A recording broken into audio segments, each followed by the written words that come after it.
Everyone, welcome to the session of public key and messaging. We are in Switzerland, so we either start on time or 15 minutes late. I vote for starting on time.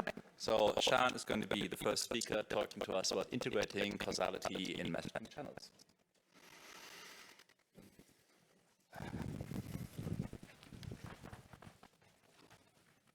Okay, thanks for the introduction. Our work, first welcome to our talk. So our work is about integrating causality in messaging channels. So I'm Shan Chen from Southern University of Science and Technology in China. And this is a joint work with Mark Fischling from TU Darmstadt. Okay, so first let's look at the motivation. Let's see what causality means in a secure messaging setting. So let's see this example. Say that Alice wants to get some trading advice from Bob, and Alice may ask Bob, well, do I need to buy a stock? And Bob may reply yes. But somehow, maybe this response is delayed or get lost, maybe because of attack or maybe because of network issues. But then, after a while, Alice may change her mind and say, okay, so should I instead sell my stock? And then, at this time, this yes response got delivered to Alice.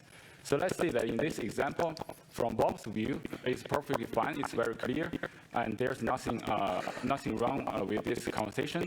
And Bob actually recommends you should buy this stock. But from Alice's view, this is kind of confused.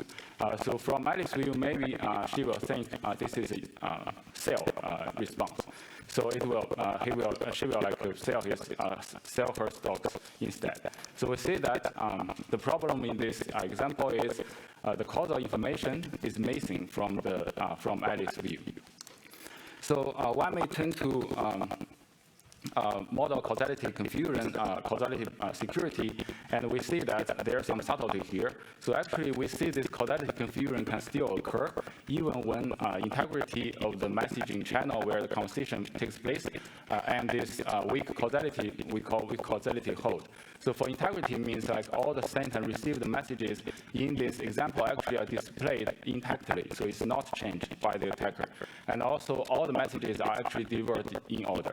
And for weak causality is also hold, which means like for any message in this example, all the messages that causally precede it are displayed before it. So let's see like for Alice, the yes response has two messages only one message by causally preceded and is indeed displayed before it.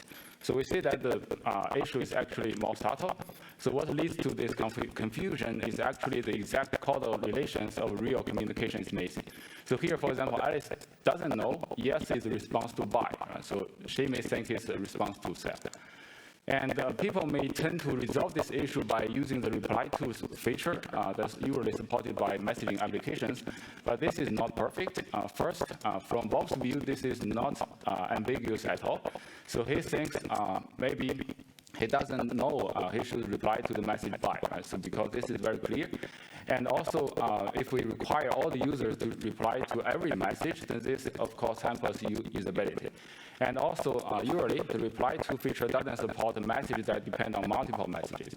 So we see that it would be nice if the messaging channel can provide such missing causal information to the users. Okay, so the other setting that we consider is so-called like secure abuse reporting, and this in this setting, causality also plays a very important role here. So, for example, right, so Alice may ask Bob what was the worst insult you have ever heard, right? And then this message got delivered to Bob, and Bob may reply some abusive message, but this message then got back to Alice.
proposed by Facebook.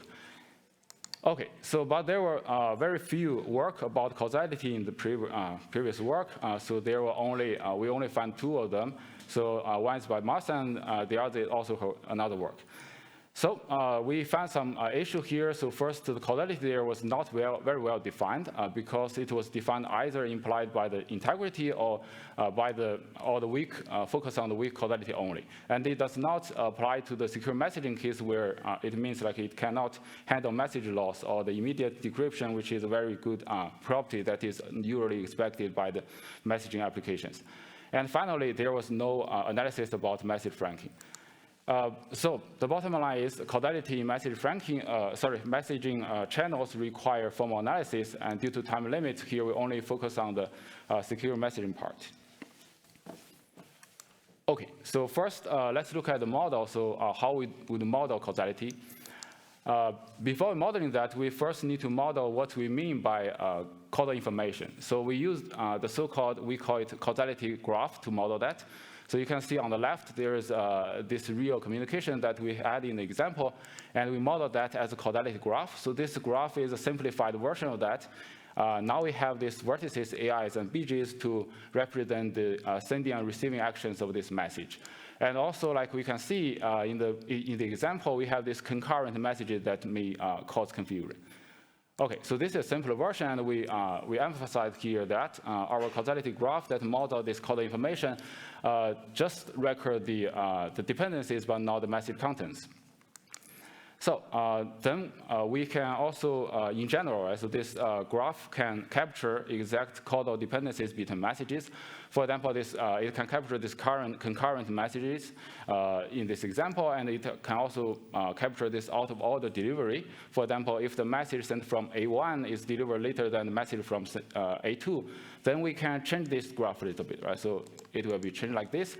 And if there's some message got lost, for example, the message from B2 is not lost, then we can change it, right? So we can remove this edge from B2 to A3, but we still keep this B2 node to denote that there's really a message is sent. Okay, so now we have this causality graph to model the causal information, and with that, we can now define what we call causality preservation. This is the security notion that we want for this causality feature. So intuitively, it just means like if you achieve this causality preservation for the messaging channel, then the users are able to locally reconstruct the global causal information that is modeled by the graph.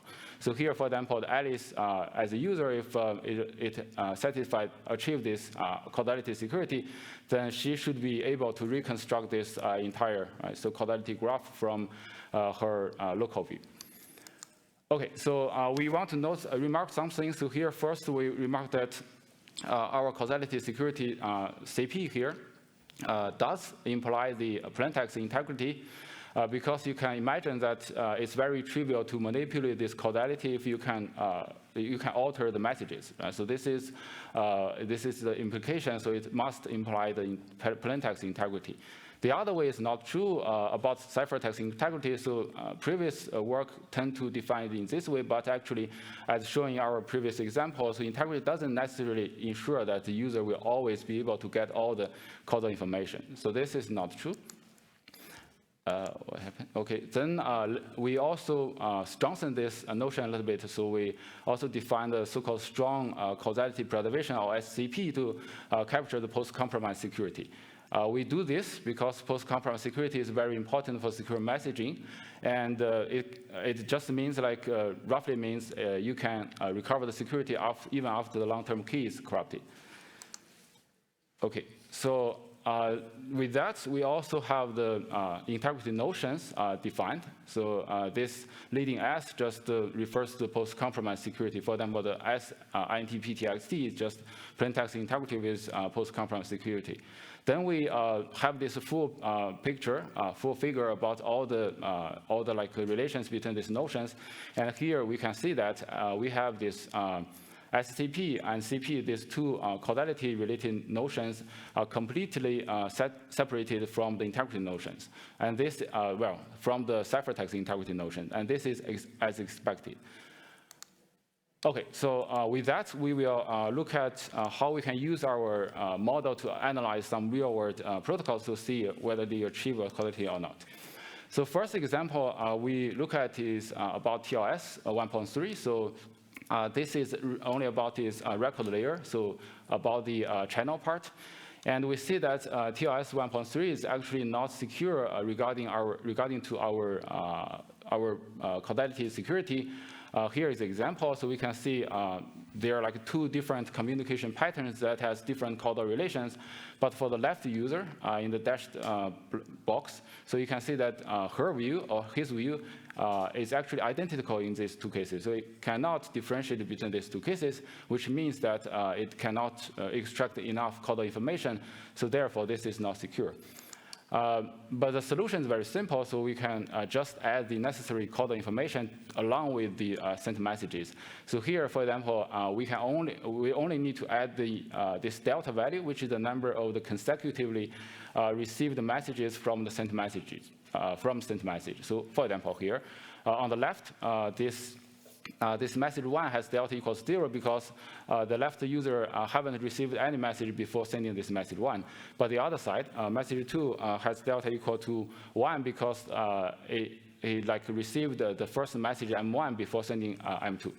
So we can also say, like similarly, we have this the right-hand side also have this accompanying delta values. And from that delta values, we can see these two different patterns actually have different delta values, and then the left user can distinguish, so it can use this information to achieve causality preservation. And we know that this simple idea actually works because TLS is assumed to run on a reliable in-order network, which means like all the sent messages are actually assumed to be reliable, delivered, and in order. But this is a strong assumption for messaging. But anyway, we formally prove that this fixed so-called causal TLS channel is really securing our causality preservation setting. Causality preservation notion. And this is a very simple fix. So it's so simple that we think like it's very interesting to find if there are like any practical use cases for it. We have a toy example in our paper, but it's not a very like a real-world example. Okay, so now we know that what's going on for TLS, and we further look at the more popular, so popular messaging application for messaging, which is like the Signal protocol. And then Signal, we use a similar example to show that it also does not preserve this causality with similar reasons. Solution is also very similar, so we also want to add the necessary causality information, but here, instead of simple delta value, we need to add more information because now we need to consider out-of-order message delivery and message loss. So the simple delta value doesn't suffice. So we extend that to a queue that records basically the entire causality graph before the sent message. And we can see that this queue size actually, as overhead, it can be reduced if we restrict it to only the information not yet confirmed by the receiver. Okay, so we also formally prove that this so-called causal signal channel is SCP secure, which means it also achieves post-compromise security. And for the example user interface, we recommend that maybe we can use the press and hold feature, that if you press and hold it, then it will highlight all the causal dependencies. And we also want to know that our fix is actually generic, so which means it can apply to any secure messaging application, secure messaging channel to gain this, to achieve this strong causality preservation security. Okay, to summarize, we saw like we have this this causality notion defined for messaging, and we show a simple fix to add causality to TLS and to Signal, and also our fix is generic. And in our paper, I haven't got time to say this, but in our paper, we also analyzed the message franking channel. So we also analyze this, and this is actually more important for causality. So if you're interested, you can look at that. And we also propose provable secure fix to add a causality to the Facebook's message franking. And finally, for future work, maybe we can see how the causality can be better visualized for the users, or maybe we have this lower bound for the overhead that adding causality to the messaging channel. And finally, it would be interesting to extend this result to the secure group messaging setting. Okay, so that's all. Thanks, and our paper is like this. Any questions?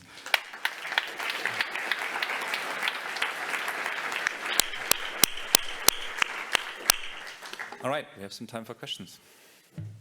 Thanks for the talk. I have a naive question. So for Signal, why can't you recover that ordering information from the state of the ratchet on the receiver side?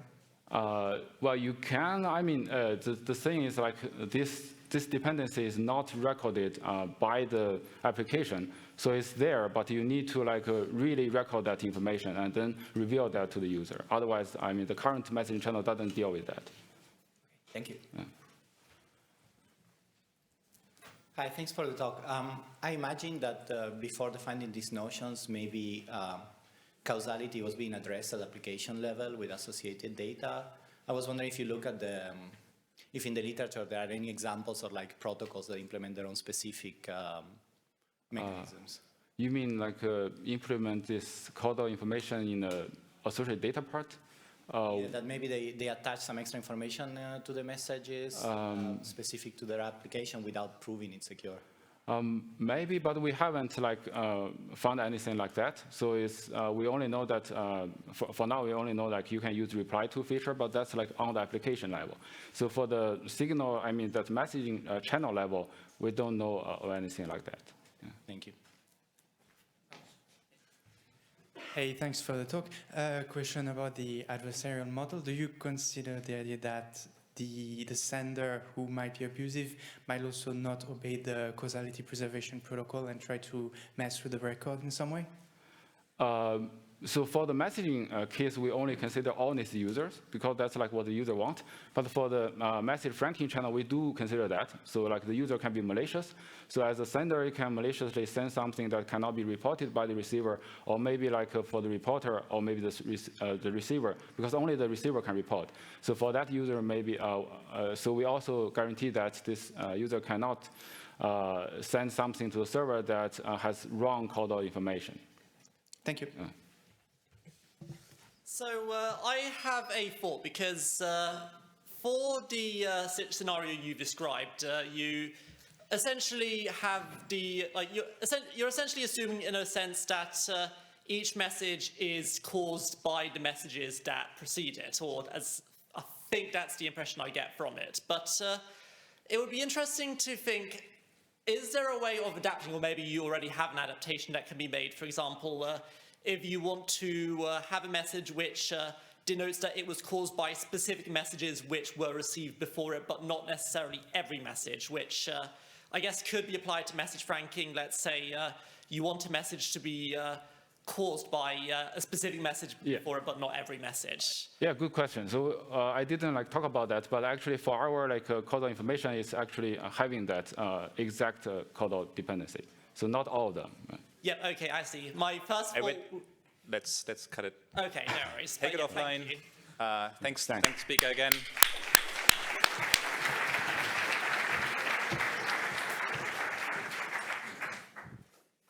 All right, talk number 2, symmetric sign encryption and the end-to-end encrypted messaging in Keybase, and it's presented by Aksaya.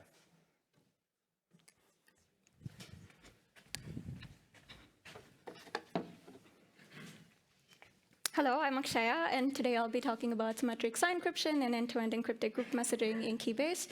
This is joint work with Joseph Yeager and Igor Stepanovs.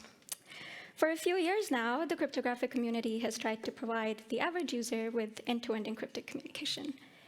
And to meet this need, various messaging applications that use cryptography in many different ways have been developed. Not just that, we as a community are also coming up with a messaging layer security standard to standardize end-to-end encryption chats. Collectively, these apps are used by billions of people, so it is important to understand the security guarantees that they provide, and also formalize standard primitives that offer end-to-end encrypted chats. Now, each of these constructions is big and complex and comprises of many individual building blocks, each of which need to be individually analyzed. And this is reflected by the fact that there are already tons of great papers analyzing many of these deployments. In our work, we focused on group messaging in Keybase. Keybase is many things, including a public key directory, an instant messenger, and a cloud storage service. It was introduced in 2014 as a unique solution to the key distribution problem.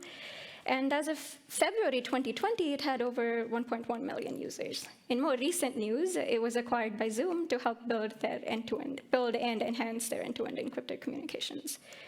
A natural question that I have been leading up to so far is, how secure is Keybase? This is a really big question, and comprehensively answering it requires not just a thorough idea of the overall cryptography in Keybase, but also a systems-level perspective.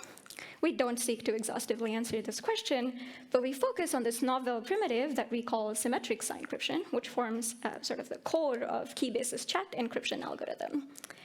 And in our paper in this talk, I talk a lot about Keybase, but our primitive also exists in other messaging applications like WhatsApp, Signal, and MLS, and we believe that it will be useful in the security analysis of these applications as well.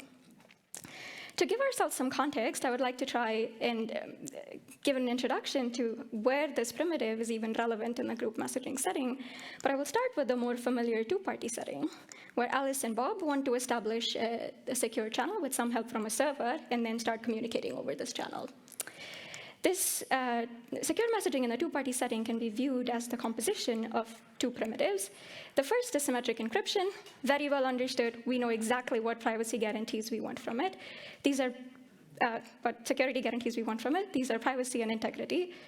This is composed with the key agreement primitive, which is the primitive that actually derives the key used by symmetric encryption. There's not one way to achieve this, but I like to think of it as like a sliding scale of primitives, where on one extreme, we can have an authenticated key exchange to establish a symmetric key and never update that. This is what is done in Keybase, and it provides no additional guarantees on top of privacy and integrity. All the way over to the other extreme, we have running an authenticated key exchange protocol to establish a symmetric key, but also updating this key for every new message. In practice, this is instantiated using the famous double ratchet algorithm, and this is done in WhatsApp and Signal, and provides forward secrecy and post-compromise security. But what happens when we move to the group setting? Well, if we bring our little picture up and change to the group messaging setting, we know that the key agreement primitive can be swapped out with the group key agreement primitive.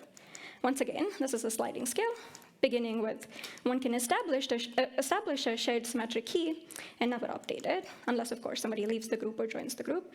This is what is done in Keybase, and this gives no fancy guarantees. All the way over to the other end, we have established a key, keep updating it for every new message. This can be done in many ways, like running the double ratchet algorithm pairwise, or running sender keys or treecam. These are used in WhatsApp, Signal, and MLS, and again provide advanced security guarantees of forward FS and PCS. There are many great papers that analyze efficient and secure group key agreement primitives. We don't look at that in our work. Instead, we propose the symmetric sign encryption primitive to replace symmetric encryption in the group setting. But why do we need this new primitive? Let's think about building a secure group messaging application. Of course, at least we want privacy and integrity against an attacker outside the group. So we start by building our protocol using symmetric encryption. In this very simple setting, we have a shared symmetric key that's shared among all group members. Now, in this setting, group members can impersonate each other. And that's really bad because group messaging applications are used to orchestrate mass protests with groups that are so large that the adversary can easily infiltrate these groups. And so privacy is not a realistic expectation, but we would still want that the adversary is not able to impersonate a group member. For this, we want sender authenticity, and a natural choice is to use digital signatures. We propose symmetric sign encryption as the primitive that jointly captures the goals of symmetric encryption and digital signatures. And this primitive is actually in folklore used in places where symmetric encryption and digital signatures are used together, but it's only studied as part of a broader construction. We separate it out as its individual primitive so that we can study its security goals in isolation.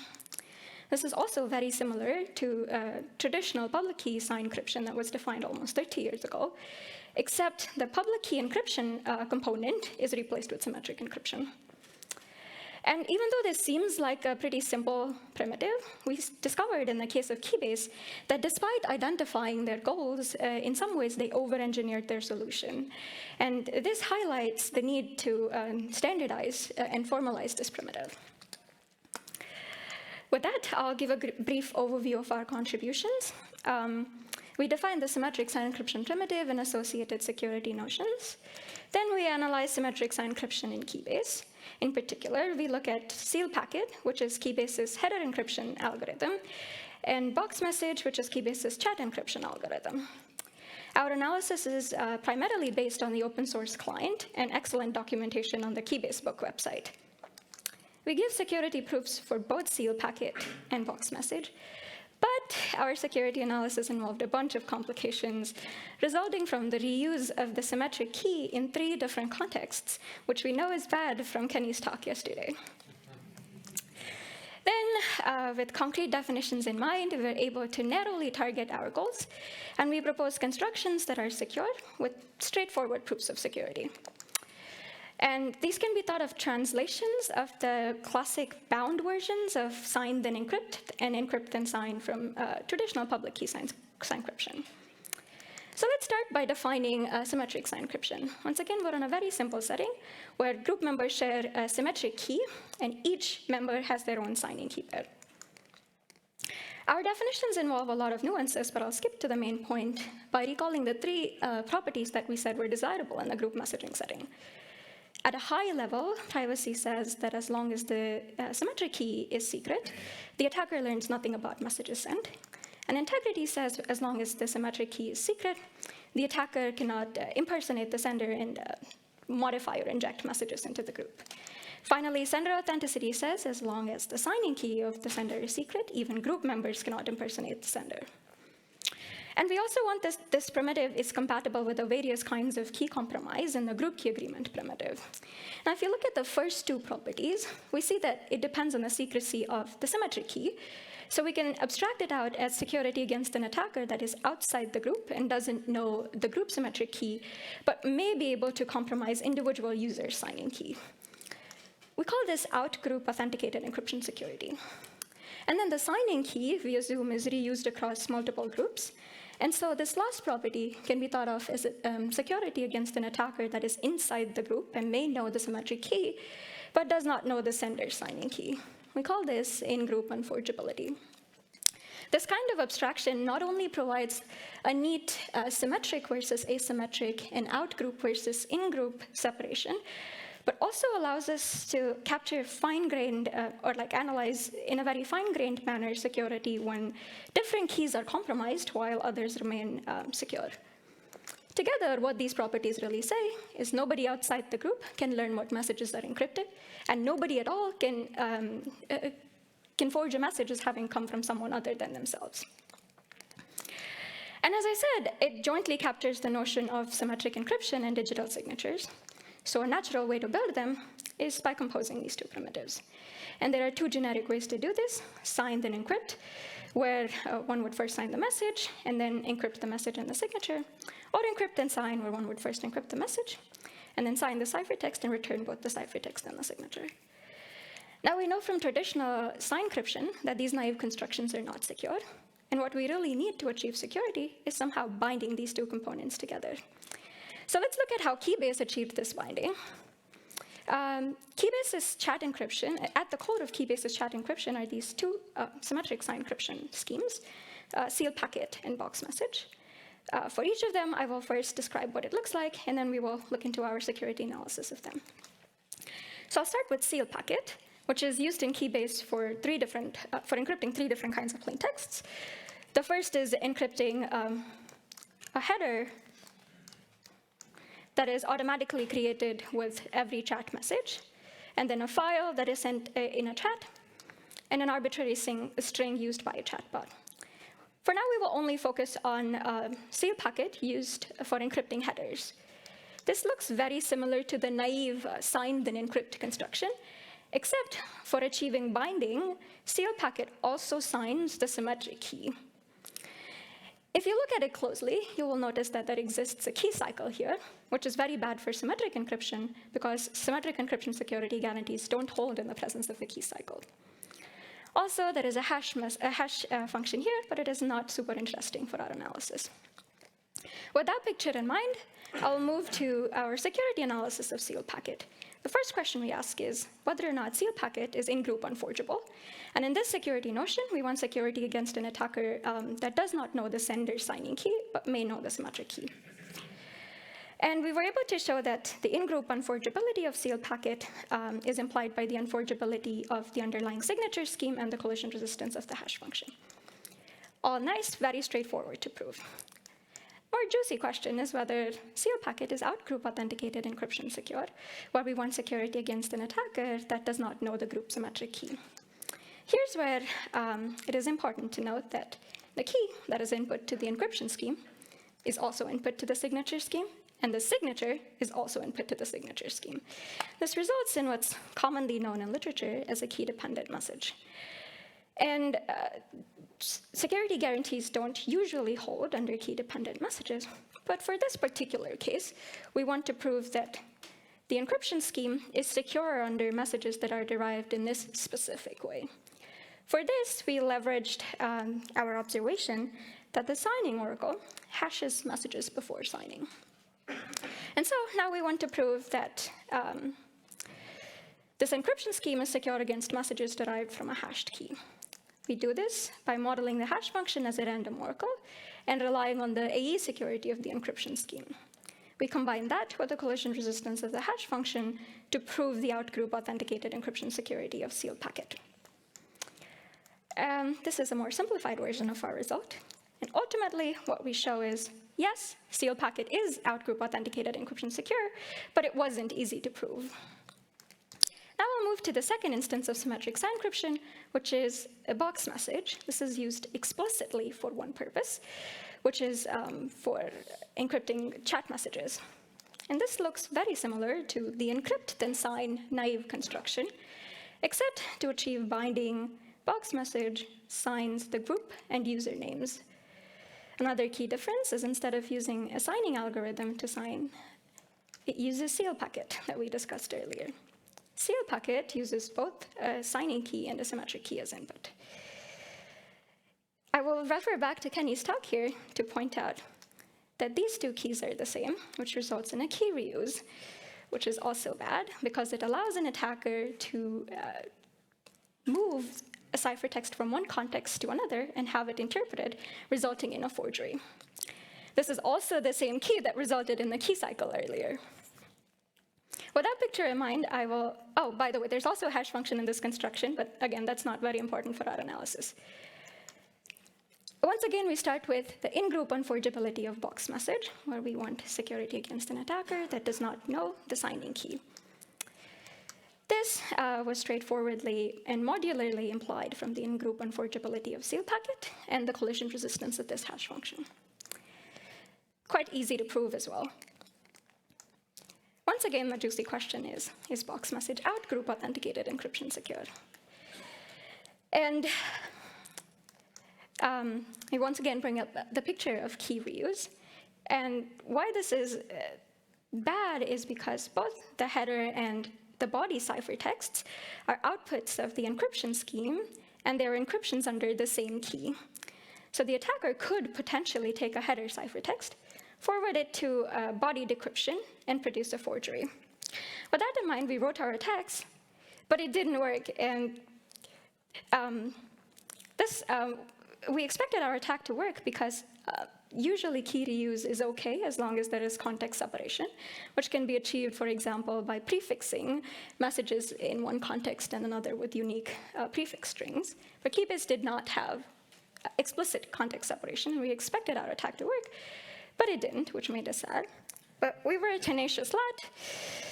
So we dug more in the weeds to find out that the input to encrypt in box message is encoded using the message pack serialization format, which always results in a 17-byte fixed prefix. Whereas the input to encrypt in seal packet always begins with a signature. So unless the signature here also begins with the same 17-byte prefix, it's hard for the attacker to forward a ciphertext from one context to another. This made it slightly more happy. We leveraged this particular property of the encoding scheme and a property of the signature scheme to prove that box message achieves implicit context separation. And then that, combined with the collision resistance of the hash function modularly implied the OAE security of box messaged from the outgroup authenticated encryption security of sealed packet. Our final graph of proofs looks like this big graph. For technical reasons, we had to include context separation analysis in our analysis of sealed packet.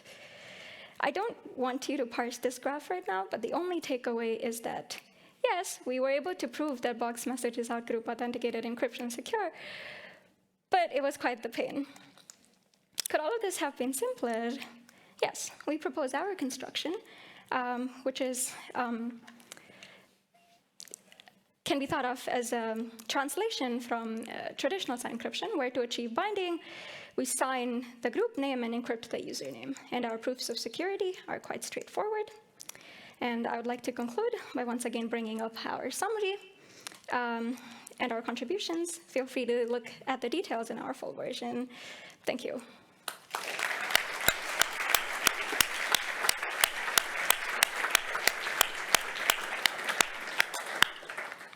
Do we have questions? Okay, Serge. Thank you very much. So what happened with plausible deniability?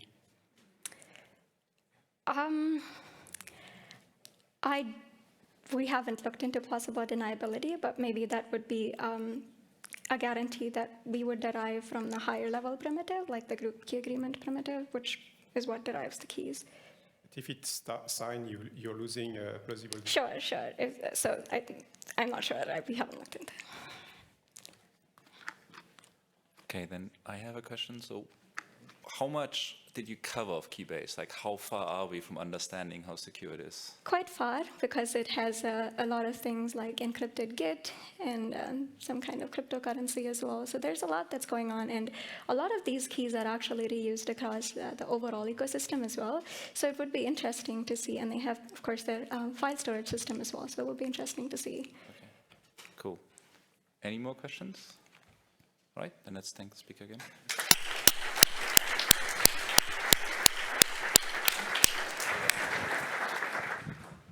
All right, we get ready for our last talk of the session. Marta is going to talk to us about updatable public key encryption revisited. Thank you. Do I have to? Oh. Thanks. This is joint work with Joel Alven and Georg Fuchsbauer. So since we can easily construct an updatable public key encryption scheme from an updatable KEM and symmetric encryption using the standard KEM-DEM paradigm, this research actually focuses on updatable key encapsulation mechanisms. So here is a typical KEM.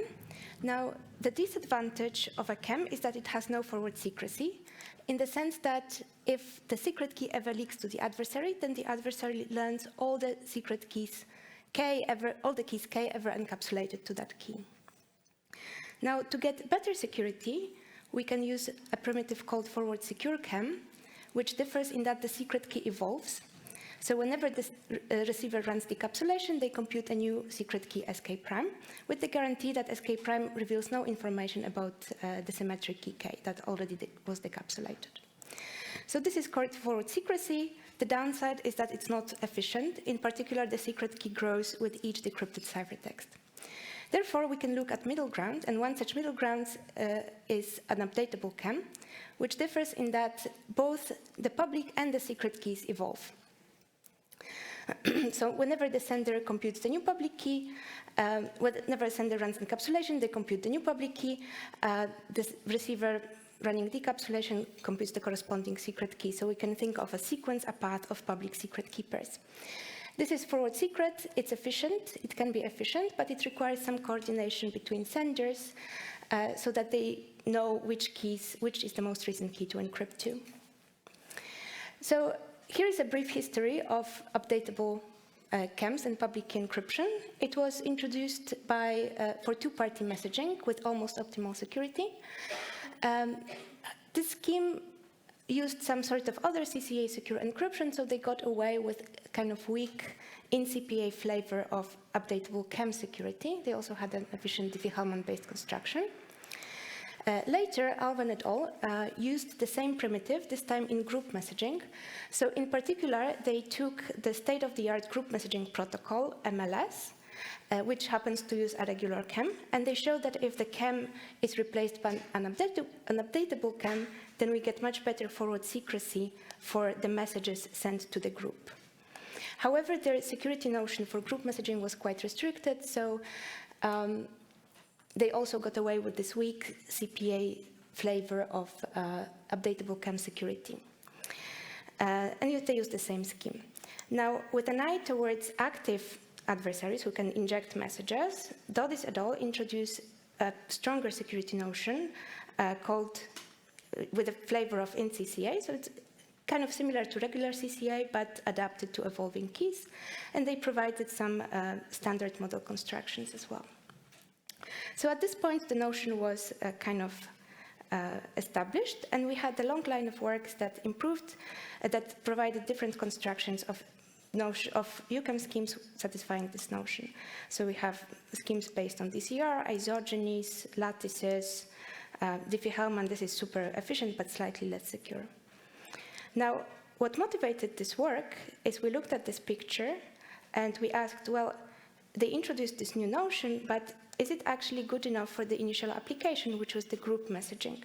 So can we maybe now hope to prove that we can construct secure group messaging with better forward secrecy and secure against active adversaries using such an in-CCA secure updatable KEM? And we discovered that the answer is not exactly, so I'm going to skip this. So to improve this situation, we introduced two new, stronger in-CCA notions for updatable KEM security with the scheme satisfying them. So the first notion, we call it in-CCA for members. We have an efficient Diffie-Hellman construction in the random oracle model, and this already allows to get secure group messaging, for example, MLS, with very much reasonable security against active network adversaries.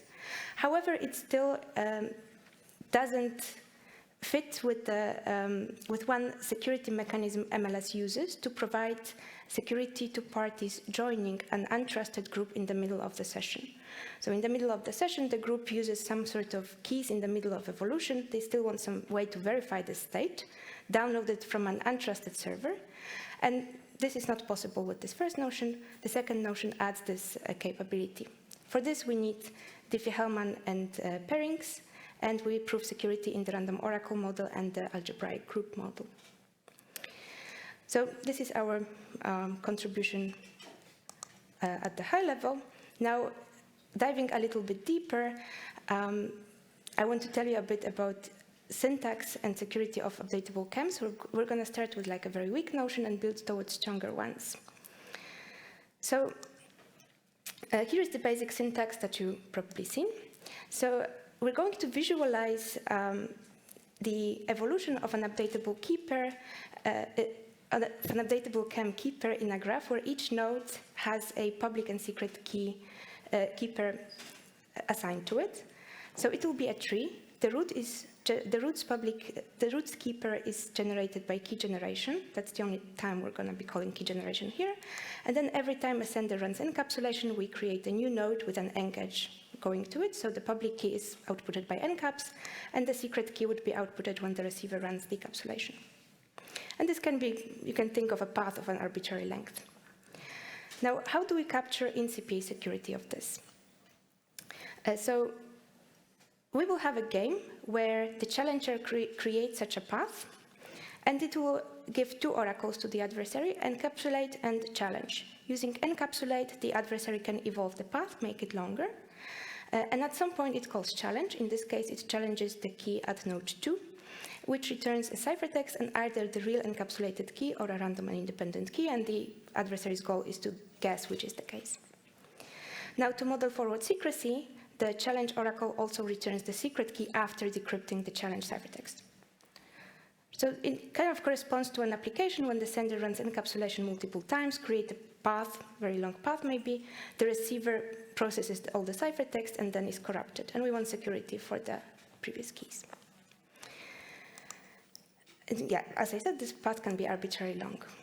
Now, how do we go about defining active security against active adversaries? The first thing we have to do is to add a decryption oracle. So the adversary can provide any ciphertext C prime, public key pk prime, and what the challenger does is to evolve the graph again by adding a deck edge and a new node. Right, so the public key of the new node is pk prime, and the secret key is computed by the decapsulation if it succeeds. However, in a messaging application, this is not the only way to inject that the adversary can inject things. So, for example, think of two senders, Alice and Bob. Both have the public key at epoch 3, at node 3.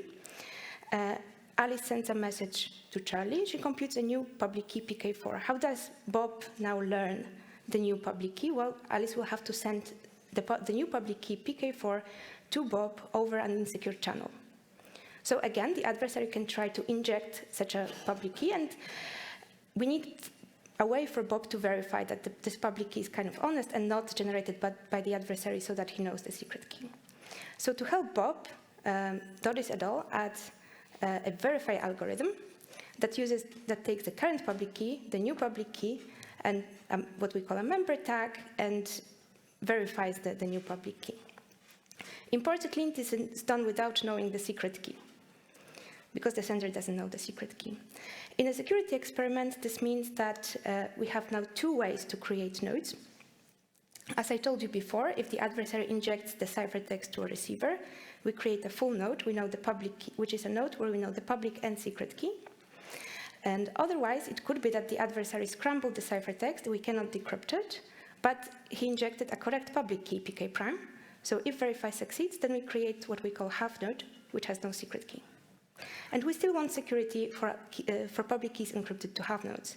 So so at the end of the path, the adversary calls challenge. This creates a new node, and if this node has a secret key, then the adversary learns the secret key. So this is kind of like before. So in this notion, in CCA security by Doris et al., the adversary can create a path of arbitrary length with arbitrary edges. Now, in this work, we looked back at the secure messaging application and realized that this is not sufficient to capture security. So several more things can happen in a secure messaging application. For example, let's say two senders, Alice and Bob, use the key from node 1 and send them, and each tries to, and they both try to send a message at the same time concurrently. What this creates is a fork. Alice creates a node 2 with a new public key, Bob creates node 6 with a different public key, and their views diverge. Another feature of secure group messaging is that multiple receivers can use the same secret key. This creates what we call in the slide a deck fork. For example, Charlie and Dave use the secret key in node 2. The adversary injects one thing to Charlie and another thing to Dave. So this creates nodes 3 and 8, which are siblings of each other. Another consequence of multiple parties having the same key is multiple corruptions. We can corrupt any node in the graph. And we want security for most nodes in the graph. Not all of them, because some of them cannot be, for some of them it cannot be guaranteed given adaptive corruptions. So to summarize, for the previous notion constrained the adversary to creating just one line, which is not enough for secure messaging. We allow the adversary to create any kind of tree with any combination of enc and deck edges, corrupt any node, and challenge most of the nodes. In fact, our scheme is not optimally secure, so we restrict adversary a bit more than necessary. So this concludes the member security. Now, what about joiners? Here is the motivation. In a secure messaging protocol, we want the sender Alice to be able to join mid-session to an evolving group. So what this means is that all the other group members are offline. Alice comes to the server, asks the server for some sort of group key. The server is untrusted. Maybe this group key contains some updatable public keys in the middle of evolution. Maybe it has some public key at node 8. Now, it's okay for the application to trust the first node, the root, which is actually generated by the receiver. Maybe the receiver signed it. But how can Alice trust the evolved key at epoch 8? Well, one very bad solution would be to give Alice all the nodes on the path from the root to node 8. That's a terrible idea for messaging where there could be like thousands and thousands of these nodes. So to help Alice do it better, we add a verify joiner tag algorithm, which Alice can use to verify that some public key pk prime is honest, assuming that she can trust the root key pk1. For this, she also needs a joiner tag, which evolves together with the key pair. So the first tag is outputted by key generation, and then each sender updates that tag.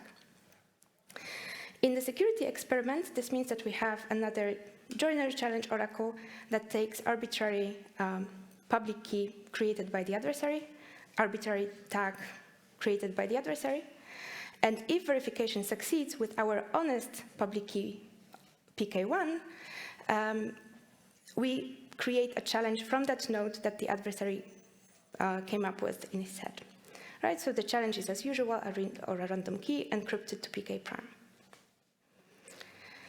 Okay, so that's our new security notions. Now, in the last couple of minutes that I have, I wanted to tell you about a little bit an overview of our construction. We're starting with the standard Diffie-Hellman-based CHEM. We have a group with the generator G. The secret key is an exponent. The public key is G2X. And to compute the encapsulated key K, we hash the Diffie-Hellman shared secret together with a public key. So the first thing we have to do is to add key updates. For this, the encapsulator will compute another value D, so it's kind of a delta, you can think about it, the same way as the key, so that the receiver can recover it. And the updated public key is the previous key times G to the D. So this means that the secret key is now X plus D, which means that if the adversary leaks that key, X plus D, since it doesn't know D chosen by the sender, it cannot compute X, so we have forward secrecy. And in fact, it turns out that using the H2 hash here, which will be modeled as a random oracle, allows us to deal with adaptive corruptions, and we even have a linear security loss in the proof. The next problem we have to solve is member tags. So in the previous scheme, the adversary could just come up with his own X prime, where he knows the discrete log and just inject it to another sender. So to prevent that, we add basically an efficient Schnorr zero knowledge proof of the update D, of the delta D. Right, so now if the adversary came up with his own X prime, since he doesn't know the discrete log of X, he cannot come up with he doesn't know D either, so he cannot come up with the proof. Okay, it turns out that we need kind of a strong security notion for Schnorr, which is this strong simulation multi-extractability. Now, for joiner tags, we need some sort of an evolving proof. So we would now recall Alice has the key after evolution, so maybe X prime. She has the root key X1 and the key X3, and she wants to somehow verify that this is honestly created. So we would like to give her a proof of knowledge, the same way as we did for the member tag. We would like to give her a proof of knowledge of D2 plus D3. But we don't have this. But the sender doesn't have the D3. It only has D2. But the sender only has D3, not D2. So the idea is to have a malleable zero knowledge proof where the parties can transform a proof pi prime, a proof pi 2, into a proof pi that was generated by the previous sender into a proof pi 3. Right, so I'm going to skip this, I think. Oh, sorry. That's an old version of the slide, so that's why I'm struggling. So to conclude, we introduced two new notions for updatable CHEM security, this security with members and with joiners. We provide efficient constructions, and we hope that this can be used to build secure group messaging, secure against active adversaries for the active network adversaries. Okay, thank you.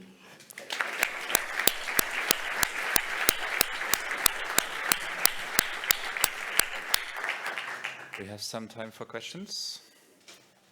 I will start. So, so you motivate this by like in actual group messaging. So like what's your confidence this is complete? Like, have you, taken this, built it in like a beautiful secure scheme with all the guarantees you want comes out, or like, is there more lurking? Yeah, that's a very good question. So we thought about it very hard, and we think that it should be complete. However, we don't have any formal statement to justify this intuition. As the authors of many of these proofs for actively secure MLS, we're kind of qualified to make an educated guess that it will be fine. But these proofs are terribly complicated, and so it really takes a lot of work to actually make it happen on the technical level. Mm-hmm. So that would be an open question, but it's I have to give warning. Cool. Any more questions? All right. Then let's thank the speaker and all the speakers again.